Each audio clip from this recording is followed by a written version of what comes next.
आरूढ़ होता है हमारा जीवन भी, हमारा जीवन में जो विश्वास है, बिलीफ सिस्टम हमारे हैं, विश्वास जब धर्म पर आरूढ़ हो जाएगा, आरूढ़ होने के बाद ही श्रद्धा रूपी उमा की प्राप्ति होगी।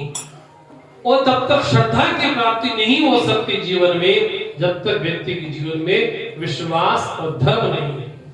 इस भाव को मन में जरूर रखना चाहिए। इस कौतुक भरी जो भगवान की जो विवाह है, उस कौतुक की विवाह को लेकर के सभी आश्चर्य में बोले, कई तो ऐसे जिनके बहुत सारे सिर हैं और कई तो ऐसे जिनका कोई सिर ही नहीं है, कोई गला ही नहीं है, किसी का पेट ही नहीं है, किसी की आंख ही नहीं है, ऐसे भूत प्रेतों से भरे हुए।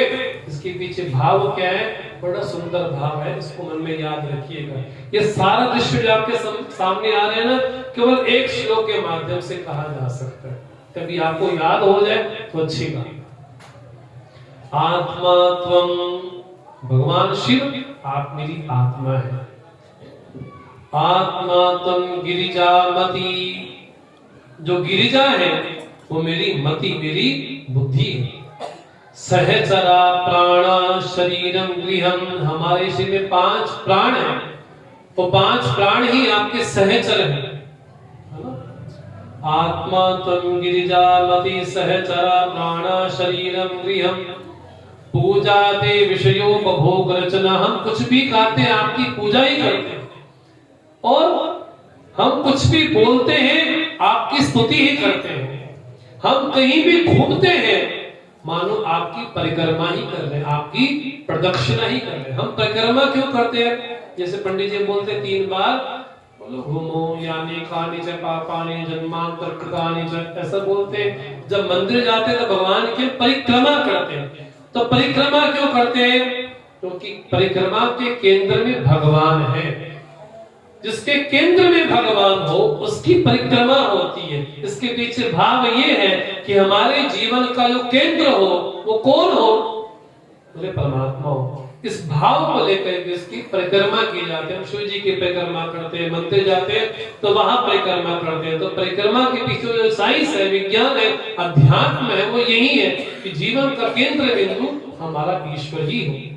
इस रूप में भगवान की जब यात्रा जाती है, विवाह उत्सव जाता है, उस उत्सव को देख करके जो लेने के लिए आए हैं वो तो पहले देख करके डर जाते हैं। वो जाकर के मेहनत से क्या बोलते हैं? बोले कहीं काहीं में बाता जमकर धार क्यों बरी आता। हमको तो ऐसा लग रहा है कि शिव जी की बारात नहीं है, ये साक्षात यमराज की बारात है। बोले किसी का सर नहीं, पैर नहीं, कुछ नहीं। बोले पूरे शरीर पर तो राख ही राख होती है। बोले अपने शरीर में नरमुंडों की माला धारण करते हैं, लेकिन भगवान शिव भी हैं कैसे? नरमुंड धारण करते हैं। नरमुंड मैंने जो भगवान के प्रति समर्पित हो गए हैं, जिन्होंने सर्वस्व अर्पण कर दिया, ऐसे जो मुंड विशेष है उन मुंडों की माला भगवान धारण करते हैं। तो सामान्य माला धारण नहीं करते। देखो रावण के पास कितने सर थे और शिव जी के पास? शिव जी तो एकादश है ना? तो 10 समर्पित करने के बाद भी एक वापस बच जाता था, इसलिए रावण का अहंकार मर भी नहीं पाया। देखो शिव जी के परिवार में बड़ी विचित्रता कैसी है। बोले अभी मेनक को जाकर के ये बतलाया कि ऐसे ऐसी बारात आ रही है, तो मेनक बोलती है भगवान मैंने अपने कैसा नारद कर में कहां बिगाड़ा, भवन मोजिन बसन बजारा। मैं नारद का क्या बिगाड़ दिया कि मेरी सुकुमारी कन्या का घर ही उजाड़ दिया। तो मैंने बैठ कर के रोती है। उसी समय नारद जी सभी ऋषियों को लेकर जाकर के बोलते हैं ये कुछ सामान्य नहीं, ये पराम्बा जगदम्बा है, यही पूर्व जन्म में सती थी, दक्ष पुत्री थी, ये कुछ सामान्य नहीं, पराम्बा साक्षात भवानी है। जब बहना को ये लगा कि वो सामान्य नहीं है, तब जाकर संतोष हुआ, उनका सत्कार हुआ और नगर में जब प्रवेश हुआ। अब देखिए बड़ा विचित्र है, भगवान शिव की बारात कहां चली, कहां रुकी। बोले त्रिगुण नारायण है। कभी आप बद्री नारायण गए हो तो वहां पर त्रिगुण नारायण आता है, जहां पर 3 युगों से अग्नि तप रही है। बोले वहां पर भगवान के तो फेरे हुए, लेकिन जो खाना पीना कहां हुआ? कहाँ खाना पीना हुआ? बराती जब आएंगे तो खाएंगे पिएंगे ना, तो कहाँ खाए पिए? बोले मीनाक्षी टेम्पल। कहाँ? साउथ में,